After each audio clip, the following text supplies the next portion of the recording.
இது என்ன ஒரே குரங்கா அலையுது. கடைய நாசம் பண்ணிரும் போலயே. ஒரு குரங்கு ஹாய் காட்டுது. சூ சூ வாடு. பண்ணு கேக்குன்னு எல்லாத்தையும் நாசம் பண்ணிட்டுல. சூ வாடு. டாட்டா சொல்லிட்டே போகுது. 4 பெரிய பண்ணெல்லாம் தூக்கிட்டு போகுது. இது மட்டும் உட்கார்ந்துருக்க. சூ. இந்த கன்சிகா எங்க ஒளிஞ்சு போனா?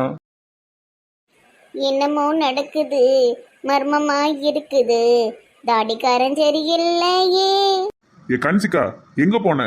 முதலாளி ஐயா, மண்டக்கட்டு ஐயா, நம்ம பேக்கரிக்கு ஒரு தாடிக்காரன் வந்தான். பானுமதி வீட்டில் வேலை பார்க்குறான்ல அவன். அவனை பார்த்தா வேலைக்காரன் மாதிரியே தெரியல. ஐஃபோன் வச்சிருக்கான், யார் யாருக்கெல்லாமோ கால் அடிக்கான், என்னெல்லாமோ சொல்லுதான். எனக்கு என்னமோ தப்பா தெரியுது. அதெல்லாம் நமக்கு தேவையா? இவ்வளவு நேரமா குரங்கு வந்து அம்புட்டையும் நாசம் பண்ணி போயிட்டு தெரியுமா? நம்ம ஊர்ல குரங்கு உண்டா? ஐயோ, நான் பார்க்காம போயிட்டேனே. ஐயோ ஐயோ, முதலாளி ஐயா, மண்டக்கட்டே, எனக்கு குரங்க பார்க்கணும்னு ஆசையா இருக்கு. குரங்க பார்க்க ஆசையா இருக்கா? பண்ணு கேக்கெல்லாம் நாசமா போயிட்டுங்க. இவளுக்கு ஆசையா இருக்கா? ஆசையா? முதலாளி ஐயா, நீங்க கோவப்படாதீங்க. உங்களை பார்க்கறதுக்கு ரொம்ப அசிங்கமா இருக்கு. ஒரு வாரம் உனக்கு சம்பளம் கிடையாது போ. முதலாளி ஐயா, மறந்துட்டீங்களா? நான் தான் உங்களுக்கு 1.5 லட்சம் கொடுத்துருக்கேன். நீங்க எனக்கு தரல. நியாயப்படி பார்த்தா நீங்க தான் எனக்கு கடன் பட்டிருக்கீங்க. எதையாவது சொல்லி வாய அடைச்சிரு. ஒழுங்க கடையில இருந்து வியாபாரம் பாரு. குரங்கு அம்புட்டி நாசம் பண்ணிட்டு. சரி, இனி இப்படி நடக்காது. இவ ஒருத்தி தான் செஞ்சதை சொல்லி காட்டலன்னு நினைச்சேன். ஆவலுன்னு சொல்லிட்டா. என்ன செய்ய? சொல்லி காட்ட வேண்டிய சூழ்நிலை வந்தா சொல்லி காட்டி தானே ஆகணும். ஐயோ ஐயோ, நான் குரங்க பார்க்காம போயிட்டேன்னு. எனக்கு குரம்ப பார்க்க ரொம்ப ஆசையா இருக்கு. பூ பூ பூ. இதுக்கு ஒண்ணு குறைச்சல் இல்ல. கேக்கு கேக்கு கேக்கு. குரங்கு தின்னு போட்ட கேக்கு. வாங்கம்மா வாங்க. என்ன பாண்டியம்மா, பாட்டு சத்தமே கேட்க மாட்டுக்கு.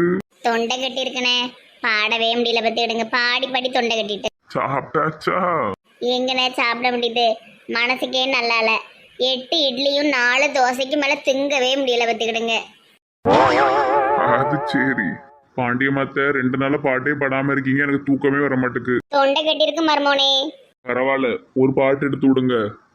மதுரை குளுங்க குளுங்க, நீ நையாண்டி பாட்டு பாடு.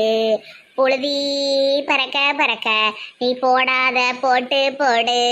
இந்த மண்ணு மணக்கிற மல்லியப்பூ நம்ம மனசை எடுத்து சொல்லும்.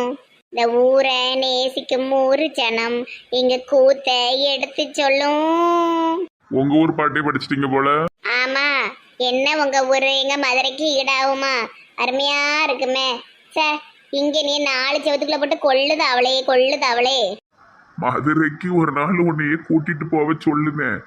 ஆரியா, அத்தைய ஒரு நாள் மதுரைக்கு கூட்டிட்டு போயிட்டு வா. தர்சினி பிள்ளைய 2 நாள் மதுரைக்கு போயிட்டு வரலான்னு கூப்பிட்டுதான் வரமாட்டுக்கால. பக்தாரி பக்தாரின்ட்டு இடக்க எந்த நேரமும். பக்தாரியா அப்படின்னா? வேலை செய்யற இடம் பேர் பக்தாரியாம. எதோ எது ஃபேக்டரி? அதான் அதான், நமக்கு அந்த இதெல்லாம் வார்த்தைகள்லாம் வாயில வராதுலப்ப. கணேசண்ணே, என் அவளுக்கு ஒரு நல்ல மாப்பிள்ளையா பாருங்கண்ணே. பிள்ளைக்கு வயசாயிட்டு போது பத்தீங்களா? சீக்கிரம் காலகாலத்துல கல்யாணம் பண்ணி வச்சுட்டு எனக்கு நிம்மதியா இருக்கும். அவர் போன இடத்துக்கு நானும் போய் சேர்ந்துருவேன். சாவறத பத்தியே பேசுதா? உனக்கு என்ன வயசு சாவறதுக்கு? எரிச்சலா இருக்குண்ணே. ஒரு நல்ல மாப்பிள்ளையா பாருங்கண்ணே. அழகுலையும் அறிவிலையும் குளத்திலையும் எங்க அண்ணனை மாதிரியே பாத்துருவோம். வேண்டாம் மருமோனே, பெரிய மரம் மாதிரி வேண்டே வேண்டாம். எப்படியோ அவர் சரி கிடையாது. கண்ணும் மொழியும் உருட்டிக்கிட்டு ஒரு திருசா இருப்பாரு. எப்படியோ எனக்கு வேண்டாம். சும்மா சும்மா அண்ணனை பத்தி தப்பு தப்பா பேசிக்கிட்டு இருக்காதீங்க. கண்ணால பார்த்தாச்சு, எல்லாம் பார்த்துட்டேன். சரி மருமோனே, பேச்சு விடுங்க. நல்ல பயலா பார்த்து சொல்லுங்க, அவ்வளவுதான். பாக்கேன். எனக்கு தெரிஞ்ச ஆள்வல்ட்டெல்லாம் சொல்லி வைக்கேன். பாருங்க பாருங்க. அப்ப தர்சினிக்கு சீக்கிரம் கல்யாணம் முடிச்சுடுவாங்க போல தெரியுத. தம்பி, சும்மா எப்பவுமே இப்படி சோகமாவே இருக்காதப்பா. ஃப்ரீயா விடு. சரி அங்கிள். எங்க இன்னைக்கு மீன் குழம்பு வைக்கட்டுமா, இறால் குழம்பு வைக்கட்டுமா? தம்பி, யாராலும் சாப்பிடுவியாப்பா? எல்லாமே சாப்பிடுவேன் அங்கிள். அப்பா அதே வச்சிருமா. Aunty sorry aunty. இந்த தம்பி அதையும் நினைச்சுக்கிட்டே இருக்கு போலயே. உங்க அம்மா பேசுறதை நாங்க எதுவும் நினைச்சுக்கலப்பா. நீங்க எப்படியாட்டு இந்த ரூபா பிரச்சனையை மட்டும் எப்படியாவது சரி பண்ணி விட்டுருங்கப்பா. எங்களுக்கு பழிப்பாவத்தோடு இருக்கிறதுக்கு கஷ்டமா இருக்கு. நான் சரி பண்ணிடுறேன் ஆண்டி. உங்க அம்மா அப்பாவுக்கு உண்மை தெரிஞ்சாலே போதும். ஏன்னா நம்ம வீண் பழியோடி வாழ முடியாதுல. அப்ப கஷ்டமா இருக்கும். ஆமா ஆண்டி, கண்டிப்பா எங்க அம்மா அப்பாவுக்கு நான் உண்மையை தெரியப்படுத்துவேன். சரி, அப்ப நான் குழம்பு வைக்க போறேன். வீட்டுல ஆள் இருக்கீங்களா? யாரு? புது குரலா இருக்க. ஐயோ அடுத்து அப்பா வந்துட்டார் போலயே சண்டையிலுக்க. வீட்டுல ஆள் இருக்கீங்களா? நீங்க யாருன்னு தெரியலையே, வாங்க பாப்போம். யார் நீங்க? எங்க பங்கச்சக்கா வீட்டு முன்னாடி நிற்கீங்க? நான் விஷாலுடைய அப்பா. ஓகோ, இதே ஜாலியாக தான் அழைதீங்களோ? புருஷனும் பொண்டாட்டியும் மாற்றி மாற்றி வந்து சண்டை போட்டு அடைக்கீங்க. இல்ல இந்த வீட்டுல உள்ளவங்கள்ட்ட நான் கொஞ்சம் பேசணும். அதெல்லாம் பேச முடியாது. எங்களை தாண்டி யாரும் இங்க போக முடியாது. கிளம்புங்க கிளம்புங்க, காத்து வரட்டும். பொண்டாட்டி வந்து கத்திட்டு போனா நேரத்து இன்னைக்கு இவர் வந்திருக்காரு. கஷ்டப்பட்டவங்கன்னா நீங்கள் பேசுறதெல்லாம் கேட்கணும்லாம் கிடையாது. எங்களுக்கும் பேச தெரியும், நாங்களும் நல்லா பேசுவோம். அது வீண் பழி போட்டால் எங்களுக்கெல்லாம் கெட்ட கோபம் வரும்.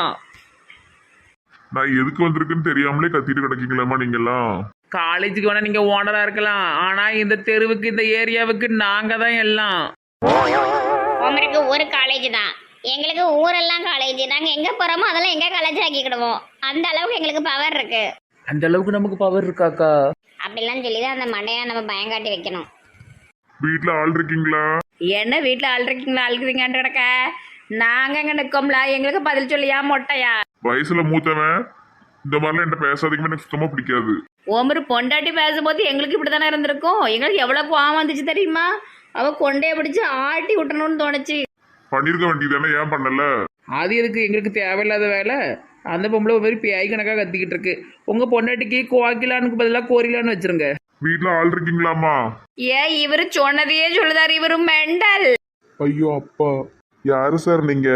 அப்பதே வச்சு வீட்டுல ஆள் இருக்கீங்களான்னு கேட்டே இருக்கீங்க. விஷாலோட அப்பா. என்ன ஐயா இது? உங்க பொண்டாட்டி நேத்து வந்து கத்து கத்துன்னு கத்தி சண்டை போட்டு போச்சு. இப்ப நீங்க வந்திருக்கீங்க. கஷ்டப்பட்டவங்கன்னா எல்லாருமே வந்து சத்தம் போட்டு போகணும்னு எதுவும் இருக்கா? நாங்க எந்த தப்பும் பண்ணல. நாங்க இதெல்லாம் கேட்கணும், எங்களுக்கு தலையெழுத்தும் கிடையாது. அதானே உங்க பையன் பாவம் ரோட்ல கிடந்த பாவத்துக்காக நாங்க வீட்டுல கொண்டு வந்து பாத்துக்கிட்டு இருந்தா ஆளாளுக்கு வந்து சண்டை போடுறது மட்டும் இல்லாம பொய் பள்ளி போடுதீங்களே. அப்படிலாம் யார் பணத்தையும் வாங்கணும்னு எங்களுக்கு அவசியம் கிடையாது. அந்த அளவுக்கு நான் ஒன்றும் பிச்சை எடுத்துட்டு இருக்கல. என் பிள்ளைல படிக்கிற வைக்கிற அளவுக்கு நான் நல்லா தான் இருக்கேன். என்னன்னே கேட்காம முச்சுடாம பேசுறீங்களே. வா இழிச்சக்கா வா. யாருட்டு இது? விசால் பையலுக்கு அப்பா. கொஞ்சம் உள்ள போய் பேசலாமா? வேண்டாம் ஐயா, உங்க பொண்டாட்டி தெருவில் நின்று கவலைப்படுத்தினா நீங்க வீட்டுக்குள்ள கவலைப்படுத்த போறீங்களா? என்னன்னு கூட கேட்க மாட்டேங்கீங்களா? அந்த அளவுக்கு பொறுமை இல்லையா? வாங்கல, அப்படி என்னதான் பேசணும்னு உள்ள போய் பேசுவோம். பங்கூசு வாங்க இழிச்சக்கா. அன்னைக்கு சண்டை நடக்கும்போது நீங்க இல்ல அன்னைக்கு பாருங்க, இப்ப உங்க புருஷன் வந்து சண்டை போட வந்திருக்காரு. அந்த மனுஷன் பொறுமையா தான் பேசுதாரு. என்னன்னு உள்ள கூட்டு போய் கேளு.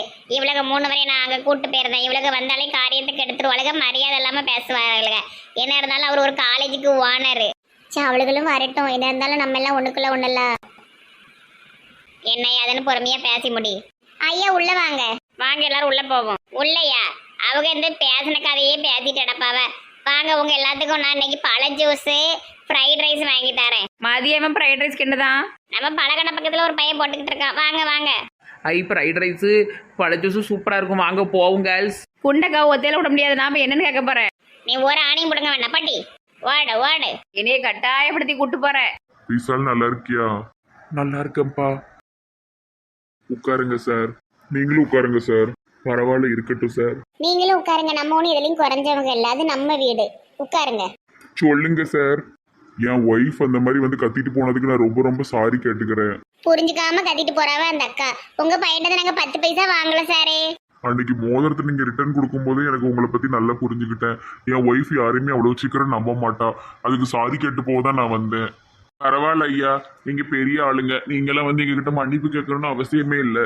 பெரிய ஆளுங்க சிறிய ஆளுங்கன்னு எதுவுமே கிடையாது. தப்பு பண்ணா யாரா இருந்தாலும் மன்னிப்பு கேட்க தான் செய்யணும். விஷால் வா, உன்கிட்ட கொஞ்சம் பேசணும். தம்பி போப்பா, அப்பா மனசு மாதிரி கூப்பிடுதாரு. எங்க அப்பா பத்தி எனக்கு தெரியாதா? இவரா மனசு மாறுவாரு. நல்ல பையன், அருமையான பையன், அழகா வளர்த்துருக்கீங்க. அந்த பையனை எதுவும் திட்டிடாதீங்க, அடிச்சிடாதீங்க ஐயா. கூட்டு போங்க. கூட்டலாம் போல, மறுபடியும் இங்க தான் வருவான். நான் அவன்கிட்ட கொஞ்சம் கேள்விகள் கேட்கணும். விஷால் வா போலாம். ஆண்டி அங்கிள் போயிட்டு வரேன். சரிப்பா, பத்திரமா இருந்துக்கோனப்பா. அம்மா அப்பா மனசுக்கு நோகிற மாதிரி எதுவும் நடந்துக்கிடாது. இல்ல மறுபடியும் வருவேன். வருவேன்ட்டு போறான். என்ன கதையோ. இவரு நல்ல மனுஷனா இருக்காரு. அந்த பொம்பளை தான் பேயா ஆடுது. எல்லா வீட்லயும் பொண்டாட்டி மாறுவோம் அப்படிதான் இருக்காளுவோ. புருஷன் தான் நல்ல ஆளா இருக்கான். நினப்பு தான் இவருக்கு.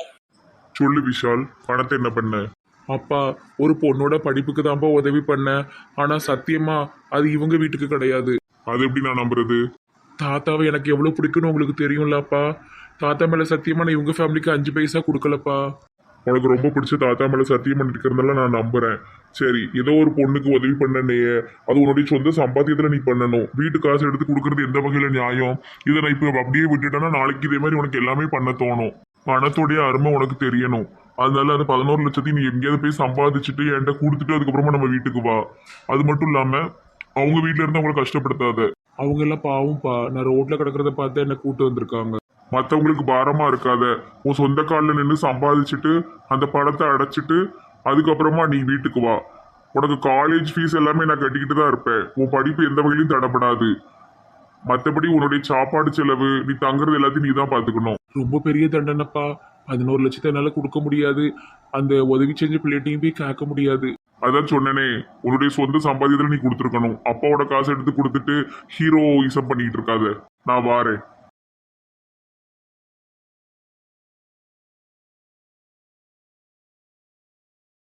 மர்மோலு, இன்னைக்குள்ள அந்த கணக்கு வழக்கெல்லாம் முடிச்சிடலாமா?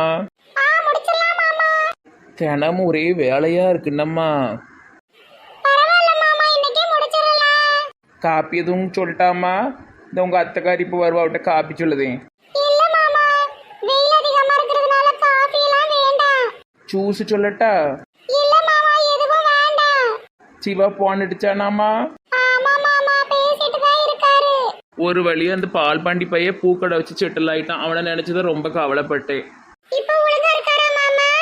ஆமாம்மா, இப்ப நல்லா ஒழுங்காதான் இருக்கான். ஏங்க, அடுத்த வாரம் நம்ம கல்யாண நாள் வருதுங்க. பட்டு புடவை எடுக்கணும். ஒரு 6300 ரூபா தாங்க. அது என்னட்டி 6300 ஆமாங்க, ஒரு சேலை பார்த்து வச்சிருக்கேன், தாங்க. நானே பைசா இல்லாம உட்காந்துக்கிட்டு இருக்கேன். 6300 எப்பா போய் ஜூஸ் ஏதாவது போட்டு எடுத்துட்டு வா. எப்ப கேட்டாலும் இப்படியே சொல்லும். தலைவரே தலைவரே, இப்படி ஆயிப்போச்சே. உமாவுக்கு இப்படி ஆயிப்போச்சே. ஐயையோ, உமா நம்மளை விட்டு போயிட்டாளா? உமா போவல, அவ காலை 2 பேர் வந்து முறிச்சிட்டாங்க. யாருப்பா? என்ன நடந்து? ரோட்டுல பாம்போல போயிட்டு இருந்திருக்கா. ஒரு பொம்பளையாலும் ஆம்பளையாலும் ஏதோ வெளிநாட்டு ஆளுவெல்லாம் வந்து காலை கட்டையை கொண்டு அடிச்சு முறிச்சிட்டாவோ. அட கடவுளே. ஆஸ்பத்திரிக்கு 2 நாள் கட்டு போட்டேன். இப்ப பைசா இல்ல, டீ கடையிலையும் நிக்க முடியல, அவளையும் பாத்துக்க முடியல. ஒரு 10,000 இருந்த குடும்ப தலைவரே. தாரேன்பா தாரேன். இந்தாப்பா இதுல 10,000 இருக்கு. அவளை என்னன்னு பாரு. ரொம்ப நன்றி தலைவரே. என்ன நினைச்சுக்கிட்டு இருக்கிற உங்க மனசுல? 6300 ரூபாய் கட்டத்துக்கு தர மாட்டேன்ட்டு இப்ப அவனுக்கு 10,000 தூக்கி கொடுக்கிறோம்.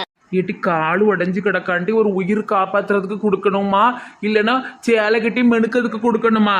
நான் என்ன கேட்டாலும் கொடுக்கறதே கிடையாது. சி, நீரெல்லாம் எதுக்கு புருஷன் இருக்கிறது? அத்தை, உங்களுக்கு நான் தாரேன். உங்க கல்யாண நாள் பரிசா வச்சுக்கிடுங்க. வாண்ட வாங்குற அளவுக்கு நான் ஒன்றும் பிச்சைக்காரி இல்லை. எனக்கு மகன் இருக்கா, மகா இருக்கா. இவ தாராளமா, இவ அந்த அளவுக்கு தராதவங்கிட்ட போயிட்டனோ. உங்களுக்கு கொடுக்கறதுக்கு எனக்கு உரிமை இல்லையா? ஒண்ணும் கிடையாது, பெருசா வந்துருவா.